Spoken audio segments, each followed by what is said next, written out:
Psalms 27, verse 1. The Lord is my light and my salvation. Whom shall I fear? The Lord is the strength of my life. Of whom shall I be afraid? Psalms 57, verse 1. Be merciful unto me, O God. Be merciful unto me, for my soul trusteth in thee. Yea, in the shadow of thy wings will I make my refuge until these calamities be overpast. Psalms 36, verse 7. How excellent is thy loving kindness, O God! Therefore the children of men put their trust under the shadow of thy wings.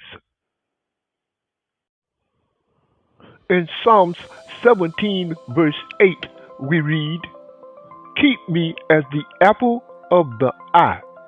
Hide me under the shadow of thy wings.